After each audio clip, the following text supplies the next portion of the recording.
നമസ്കാരം, ഏവർക്കും ക്രിക്കറ്റ് സ്വാഗതം. വുമൻസ് ഏകദിന വേൾഡ് കപ്പിൽ ഇന്ത്യക്ക് കിരീടം. ഫൈനലിൽ സൗത്ത് ആഫ്രിക്ക വുമൻസിനെ പരാജയപ്പെടുത്തിയാണ് ഇന്ത്യ കിരീടം ചൂടിയത്. ടോസ് നേടിയ സൗത്ത് ആഫ്രിക്ക ഇന്ത്യയെ ബാറ്റിംഗിന് അയക്കുകയായിരുന്നു. നിശ്ചിത 50 ഓവറിൽ 7 വിക്കറ്റ് നഷ്ടത്തിൽ 298 റണ്ണാണ് ഇന്ത്യ നേടിയത്. ഓപ്പണർമാരായ ഷഫാലി വർമ്മയും സ്മൃതി മന്ദാനയും ഇന്ത്യക്ക് വേണ്ടി നല്ല തുടക്കമാണ് നൽകിയത്. 17.4 ഓവറിൽ 104 റണ്ണാണ് ഇരുവരുടെയും കൂട്ടുകെട്ട്. 58 ബോളിൽ 45 റണ്ണുമായി സ്മൃതി മന്ദാന മടങ്ങിയപ്പോൾ ഷഫാലി വർമ്മ 78 ബോളിൽ 87 റണ്ണ് നേടി.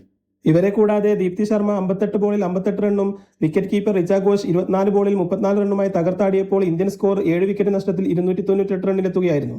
മറുപടി ബാറ്റിംഗിൽ സൗത്ത് ആഫ്രിക്കയ്ക്ക് വേണ്ടി ക്യാപ്റ്റൻ ലോറ വോൾവാർട്ട് സെഞ്ചുറിയുമായി തിളങ്ങിയെങ്കിലും 45.3 ഓവറിൽ 246 റണ്ണ് നേടാനേ കഴിഞ്ഞുള്ളൂ. ദീപ്തി ശർമ്മയുടെ മികച്ച ബൗളിംഗാണ് ഇന്ത്യക്ക് വിജയം അനായാസമാക്കിയത്. 9.3 ഓവറിൽ 39 റണ്ണ് വഴങ്ങി 5 വിക്കറ്റാണ് ദീപ്തി ശർമ്മ നേടിയത്. ഷഫാലി വർമ്മ 2 വിക്കറ്റും ശ്രീചരണി 1 വിക്കറ്റും നേടി. 52 റണ്ണിനാണ് സൗത്ത് ആഫ്രിക്കയെ ഇന്ത്യ വുമൻസ് പരാജയപ്പെടുത്തിയത്. ഷഫാലി വർമ്മയാണ് ഫൈനലിലെ താരം. പ്ലെയർ ഓഫ് ദ സീരീസായി ദീപ്തി ശർമ്മയെയും തെരഞ്ഞെടുത്തു.